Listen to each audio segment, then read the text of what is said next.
di dalam kitab Fadailul Khamsah min Sihahi Sittah juz 2 halaman 261. Jadi pernah diriwayatkan, Pak, datanglah 3 orang pendeta Yahudi menghadap kepada Khalifah Umar bin Khattab radhiyallahu anhu. Apa kata 3 pendeta Yahudi ini? Wahai Amirul Mukminin, kami bertiga datang ingin bertanya kepadamu beberapa hal. Apabila engkau bisa menjawab pertanyaan kami, maka kami bertiga masuk Islam. Tapi jika engkau tidak bisa menjawab, berarti Islam itu bukan agama yang benar dan Muhammad itu bukan seorang Rasul.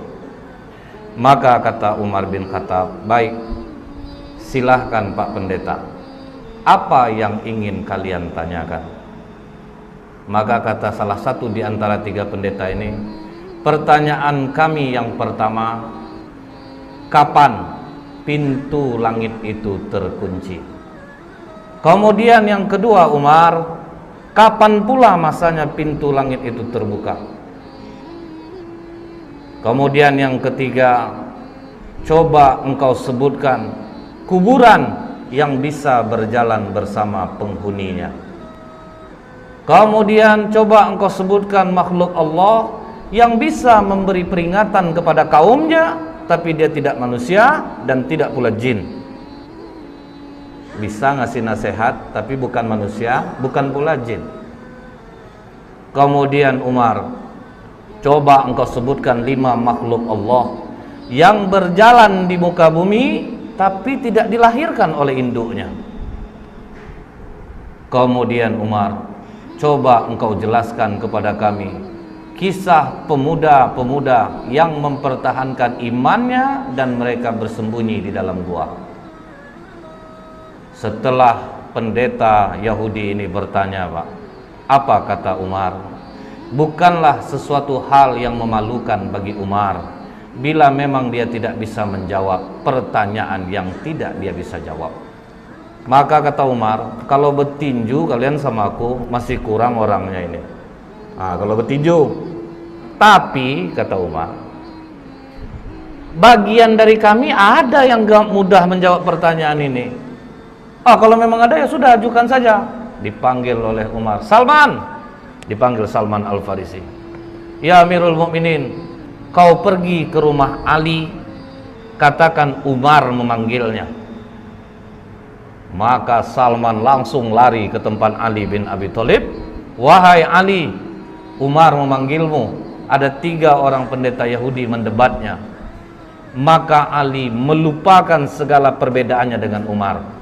Nah, Ali begitu Umar memanggilnya, dalam riwayat ini disebutkan dia ambil burdahnya, dia sandang selendangnya, dia pergi ke tempat Umar bin Khattab yang waktu itu masih duduk 3 orang pendeta ini. Ada apa Amirul Mukminin? Ini Ali, 3 pendeta ini mempertanyakan beberapa hal. Kalau bisa dijawab, mereka masuk Islam.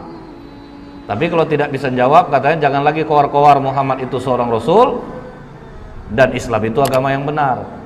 Maka kata Ali, silahkan Pak Pendeta, coba diulangi lagi pertanyaannya. Maka kata pendeta ini, yang pertama Ali, kapan langit itu pintunya terkunci atau langit itu digembok oleh Allah, itu kapan? Maka kata Ali, asyirku billah, syirik kepada Allah. Jika kalian mempersekutukan Allah, seluruh amalan tidak naik ke langit. Itulah makna langit terkunci. Jadi kalau kita melakukan kesyirikan, Pak, langit terkunci. Langit tidak akan terbuka, amalan tidak akan naik. Ini yang membuat pintu langit terkunci. Kemudian Ali, kapan pintu langit itu dibuka oleh Allah? Di saat engkau mengucapkan la ilaha illallah. Ketika engkau tidak menyekutukan Allah, engkau mengakui Allah itu satu, pintu langit akan terbuka. Kemudian Ali, coba engkau sebutkan kubur yang bisa berjalan bersama penghuninya. Maka kata Ali, yang kalian tanyakan ini adalah Yunus bin Matta, Nabi Yunus alaihissalam. Ketika Nabi Yunus berdakwah di kaumnya, nama kaum Nabi Yunus ini Pak, Nineveh Pak, didakwahi tauhid, rajanya mencemooh, kemudian masyarakatnya mencemooh, tidak ada yang mau nerima dakwah Nabi Yunus. Maka Nabi Yunus memohon kepada Allah, Allah kasih waktu 40 hari akan diturunkan azab. Sampai hari ke-39 tidak ada tanda-tanda azab Allah turun. Nabi Yunus putus asa. Dia tinggalkan kaumnya Bu, tanpa izin Allah. Dia tinggalkan kaumnya, dia berangkat, baru langit menghitam. Jadi Nabi Yunus tidak tahu bahwa Allah akan menurunkan azab. Begitu raja dan masyarakat melihat bahwa azab Allah akan turun, waduh, ini benar Yunus ini. Maka semua kaum Nineveh bertobat, cuman nabinya udah pergi. Naik ke atas kapal, gelombang tinggi, ketakutan nakodanya, maka diundilah nama Nabi Yunus keluar berkali-kali. Maka dicampakkanlah Nabi Yunus ke dalam laut, dimakan oleh ikan, terkubur dalam perut ikan, dibawa jalan ke 7 samudra selama 40 hari. Itulah kubur yang berjalan bersama penghuninya. Karena Allah katakan dalam surah As-Saffat 143, falaula annahu kana minal musabbihin, maka sekiranya Nabi Yunus tidak termasuk orang yang banyak berzikir, bertasbih kepada Allah, jadi dalam perut ikan itu Pak, menyesal Nabi Yunus. Dia zikir la ilaha illa anta subhanaka inni kuntu minaz zalimin. Mual perut ikan itu dibuatnya Pak. Karena kata Allah la labitha fi batnihi ila yaumi yub'atsun, niscaya dia akan tetap tinggal di perut ikan itu sampai hari kiamat. Jadi kalau sempatlah Nabi Yunus tidak banyak mohon ampun kepada Allah, ikan itu akan tetap mengubur Nabi Yunus di dalam perutnya. Terkaget pendeta ini, waduh ini cerdas satu ini. Dapat dia menjawab pertanyaan pendeta. Jadi kubur yang jalan bersama penghuninya, Nabi Yunus berada dalam perut ikan dan dibawa 40 hari ke 7 samudra, baru dimuntahkan. Baik Ali, kau benar. Kemudian Ali, coba engkau sebutkan makhluk Allah yang bisa memberi nasihat kepada kaumnya, tetapi dia bukan manusia dan bukan pula jin. Maka kata Ali, ketika Nabi Sulaiman dan bala tentaranya sampai di lembah semut, hatta idza atau ala wadin namli qalat namlatu ya ayyuhan nablu dkhulu masakinakum. Jadi ada seekor semut Pak, dia komandoi kawan-kawannya, wahai para semut, masuklah kalian ke dalam sarang-sarang kalian, karena la yahtimannakum Sulaimanu wa junuduh, nanti kalian akan terinjak oleh Sulaiman dan bala tentaranya. Nah, inilah makhluk Allah yang bisa memberi nasihat kepada kaumnya, tetapi dia bukan manusia dan bukan pula jin. Wah, terjawab lagi. Oke Ali, coba engkau sebutkan 5 makhluk Allah yang berjalan di muka bumi tapi tidak dilahirkan oleh induknya. Maka kata Ali, Adam alaihissalam, Siti Hawa, onta Nabi Soleh itu keluar dari batu Pak, tidak dilahirkan oleh induknya. Kemudian tongkat Nabi Musa yang berubah menjadi ular, ular itu juga tidak dilahirkan oleh induknya. Kemudian kambing pengganti leher Nabi Ismail, itu pun tidak dilahirkan oleh induknya. Akhirnya 2 di antara 3 pendeta ini langsung menyatakan asyhadu alla ilaha illallah wa asyhadu anna Muhammadar Rasulullah. Oh tunggu, kata satu pendeta lagi, 2 kawanku mungkin sudah terpengaruh oleh jawabanmu Ali, tapi masih ada 1 lagi yang belum terjawab. Coba engkau ceritakan kisah pemuda yang bersembunyi dalam gua untuk mempertahankan imannya. Baik, akan aku terangkan seperti apa yang ada dalam Al-Quran, kata Ali. Kalau dari Al-Quran kami sudah dengar Ali, kami ingin engkau detail menerangkannya seperti apa yang disampaikan Rasulullah kepadamu. Maka kata Ali, kalau begitu benarkan duduk kalian. Malah ditantang Pak. Jadi dia ingin mengungkap Ali itu ceritanya itu yang detail. Maka kata Ali, silahkan, dari mana kalian ingin menanyakan? Baik Ali, di mana peristiwa itu terjadi? Maka kata Ali, di kota Apesus atau Tarses Pak, antara Turki, Yordan. Kemudian silahkan lanjutkan Ali. Jadi dulunya, kata Ali, kota Efesus ini dikuasai oleh raja yang sangat baik. Ketika raja ini meninggal, Raja Dikianius yang menguasai Roma mendengar bahwa Raja Efesus ini meninggal, maka mereka pun menyerang kota Efesus dan mereka kuasai. Kemudian kata Ali, Dikianius membangun istana besar. Tunggu dulu Ali, kata pendeta ini. Berapa panjang dan lebar istana yang dibangun oleh Dikianius? Maka kata Ali, panjang 1 farsah, lebar 1 farsah. 1 farsah itu sekitar 8 km. Baik Ali, teruskan. Kemudian Dikianius ini memiliki menteri-menteri, dan Dikianius meletakkan 50 menteri di sebelah kanan, 50 menteri di sebelah kiri. Dan Dikianius mempunyai 6 penasehat, pemuda-pemuda cerdas di belakangnya. 3 di kanan, 3 di kiri.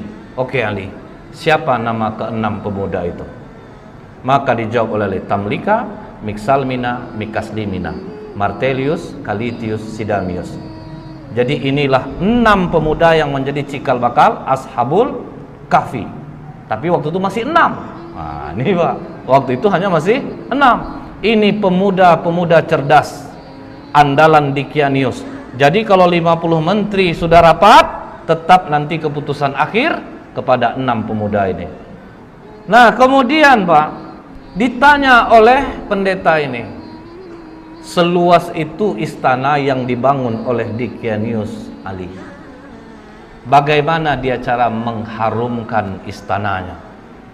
Maka kata Ali, setiap pagi ada yang membawa parfum di dalam ember besar. Kemudian ada satu yang membawa seekor burung. Ketika burung ini diberi isyarat, maka burung ini mencemplungkan kedua sayapnya dan mengibaskannya ke seluruh ruangan istana. Canggih orang dulu rupanya, Pak.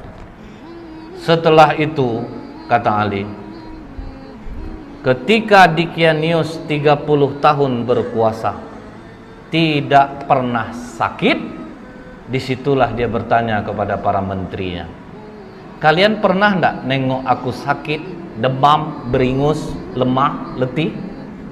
Tidak pernah Raja. Biasanya kalau yang enggak sakit-sakit ini siapa? Tuhan Raja. Bersediakah kalian menyembahku? Bersedia Raja. Pokoknya siapa yang mau menyembahku, aku berikan kehidupan yang baik. Pakaian dari sutra, kemewahan, kekayaan akan aku berikan. Begitu dikasih kekayaan, uang, fasilitas, masyarakat rela menyembah Dikianius. Mereka semua menyembah Dikianius. Tapi Pak, 6 pemuda yang di belakang Dikianius akhirnya rapat di rumah Tamlika. Dikianius mengaku dirinya Tuhan. Disuruhnya orang menyembah, orang pun menyembahnya. Sementara kalau dia Tuhan, kenapa harus kita yang memutuskan setiap permasalahan? Jadi menurutmu bagaimana Tamlika? Dia bukan Tuhan. Justru kita harus berpikir, langit tanpa tiang kok bisa tegak? Pasti ada yang menciptakannya. Hujan turun, bintang bercahaya. Dikianius saja dia masih merasa takut, dia juga tidur, dia juga lapar. Masa Tuhan punya kekurangan seperti itu? Jadi apa keputusanmu Tamlika? Kalian rela enggak tinggalkan kekayaan, jabatan, fasilitas ini? Kita lari dari sini. Kalau kita melawan tidak mungkin bisa. Kita lari dari sini untuk mencari Tuhannya langit dan bumi ini. Apakah kalian rela untuk miskin bersamaku? Kalian tinggalkan jabatan, kesenangan kalian, fasilitas ini? Kami rela Tamlika. Itu makanya dikatakan, siapa yang menghafal 10 ayat awal suratul Kahfi, maka dia akan terbebas dari godaan Dajjal. Karena apa Pak? Ini mengingatkan kita, waduh, ini pemuda-pemuda kaya, cerdas, rela kehilangan harta, jabatan untuk tauhid. Berani mereka tinggalkan. Akhirnya mereka pun pergi berenam, diam-diam, dan semua harta ditinggalkan. Mereka sempat menjual kurma Pak. Kurma itu dijual sebanyak 3 dirham. Uang 3 dirham ini dibawalah lari. Cukup jauh mereka berjalan, sampailah mereka berjumpa dengan seorang pengembala yang memiliki seekor anjing. Maka kata pendeta ini, siapa nama anjing itu? Maka dijawab Ali, namanya Kitmir. Kemudian apa kata pengembala ini? Tuan-tuan, dari wajah tuan-tuan, aku yakin tuan-tuan ini bukan orang miskin, pasti dari bangsawan. Jadi karena apa? Orang-orang senang ini kelihatan dia dari wajahnya. Kemudian betul kata Tamlika, kami ini 6 penasehat Dicanius. Dia mengaku dirinya Tuhan dan kami tidak mengakui itu. Makanya kami meninggalkan kerajaan. Kami tinggalkan semua pangkat jabatan kami. Karena tidak pernah kami berjalan seperti ini. Lihat, kaki pun sudah luka-luka Pak. Orang manja jalan berkilo-kilo, habis kaki luka. Apa kata pengembala ini? Tenang tuan-tuan, aku mengetahui tempat persembunyian yang baik. Izinkan aku beserta kalian. Makanya jadi 7 dengan pengembala ini. Dikembalikannya lah gembalaan dia kepada tuannya, maka dia dan anjingnya ikutlah pemuda-pemuda kepercayaan raja tadi. Kemana mereka dibawa Ali? Dijawab oleh Ali, ke Bukit Naglus yang di bawahnya ada gua yang namanya Khemar. Maka begitu mereka mau masuk gua tersebut, sempat mereka mandi di mulut gua. Jadi mulut gua itu ada air terjunnya Pak. Jadi memang susah untuk diketahui orang. Sempat mereka mandi, masuk ke dalam, duduk, golek sana, golek sini, golek sana, sampai terang hari. Hari sudah pagi. Kita lapar. Siapa yang akan mencari makanan? Makanan hanya ada di tempat kerajaan. Berarti sangat jauh kita pergi berjalan ini. Siapa yang mau pergi? Karena Tamlika ketua rombongan. Biar aku yang ke sana. Hati-hati Tamlika, jangan sampai engkau tertangkap Dicanius. Begitu Tamlika keluar dari mulut gua, sudah mulai terkejut dia Pak, karena air terjunnya sudah tidak ada. Tapi terus dia bawa uang 3 dirham ini, jalan terus sampai di gerbang kota. Mulai heran dia Pak, kenapa berbeda betul kota ini? Apa aku salah masuk? Akhirnya masuk dia di tempat orang menjual roti. Begitu sampai di tempat orang jual roti, ditanya harga roti berapa? 1 dirham. Dia kasih uang dirhamnya. Begitu dia memberi uang dirhamnya, langsung ditahan tangannya oleh penjual roti. Kau menemukan barang kuno ya? Tidak, itu uang biasa. Uang aku hasil dari menjual kurma kemarin. Jangan bohong. Raja Abdurrahman hanya mengambil 5% dari barang kuno yang ditemukan. Tambah kaget Tamlika Pak, loh nama rajanya kok beda?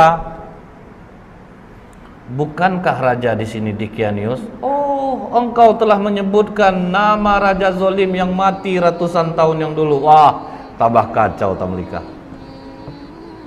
Pokoknya kau harus menghadap kepada raja. Bingung juga deh Pak. Oke, kita menghadap kepada raja. Begitu sampai di kerajaan, alangkah kagetnya Tamlika, ternyata rajanya memang tidak Dicanius. Dikatakan oleh tukang roti ini, Raja, ini orang membeli roti kepadaku dengan menggunakan uang kuno. Jadi makanya aku bawa dia kemari. Tapi ini uang aku kemarin Raja, bukan uang kuno. Sudahlah, kata raja, kami hanya mengambil 5% dari barang kuno yang ditemukan. Tidak raja, ini uang baru kemarin. Sudahlah, jangan berkelit, kata raja. Aku tinggal di sini raja. Disebutkannya lah nama-nama orang yang dia kenal, Pak. Apa kata raja? Sepertinya pikiranmu mulai terganggu. Nama-nama yang kau sebutkan itu nama-nama orang yang sudah lama mati ya. Tapi betul raja, aku tinggal di sini raja. Aku masih ingat di mana rumahku. Maka kata raja, iringi dia. Kemana dia menunjukkan rumah, pergi kalian ke sana. Diiringilah oleh para tentara. Sampai di rumah yang dia tunjuk, diucapkan, dipanggil keluar orang tua yang sudah sangat tua renta. Mengapa kalian datang kemari? Katanya kepada tentara raja ini. Ini Pak, pemuda ini mengaku dia tinggalnya di sini. Siapa kau anak muda? Dijawab oleh Tamlika, aku Tamlika putra Filistin. Langsung sujud kakek ini datuk moyangku. Inilah yang diceritakan oleh Isa alaihissalam. Pemuda-pemuda ini akan bangkit. Mereka mendiami gua. Makanya di kitab Injil ada ayat tentang Ashabul Kahfi, Seven Sleeper. Jadi ada Pak. Maka hebohlah kota Efesus. Bangkit raja mengingat apa yang pernah disampaikan oleh Isa alaihissalam. Jadi rupanya sudah datang pula utusan Nabi. Sudah berlalu pula masanya. Maka kata raja ini, bawa Tamlika, digendong di atas kuda, dihormati sampai di bawah bukit Nablus. Apa kata Tamlika? Jangan ada yang naik ke atas, karena nanti sahabat-sahabatku mengatakan Dikianiuslah yang mengejar dia. Jadi tunggu kalian di bawah, biar aku yang naik ke atas. Maka Tamlika naik ke atas, sampai dalam gua, bawa juga lah roti tadi. Silahkan makanlah kalian dulu. Apakah aman perjalananmu Tamlika? Bukan aman lagi, malah aku bingung dan terkejut. Tahukah kalian sudah berapa lama kita di sini? Makanya ada dialog itu Pak dalam surat Al-Kahfi. Fadarabna ala adhanihim fil kahfi sinina adada. Maka kami tutup telinga mereka dalam gua itu selama beberapa tahun. Kemudian kami bangunkan mereka agar kami mengetahui manakah di antara kedua golongan itu yang lebih tepat dalam menghitung dan berapa lamanya mereka tinggal di dalam. Jadi mereka mengatakan ada yang setengah hari, ada yang 1 hari. Maka kata Tamlika, tidak. Kita berdiam di sini sudah lebih daripada 309 tahun. Mendengar itu, benarkah Tamlika? Iya, raja sudah berganti. Seorang nabi sudah diutus dan sudah berlalu. Mereka sekarang menunggu kita di bawah. Mari kita turun.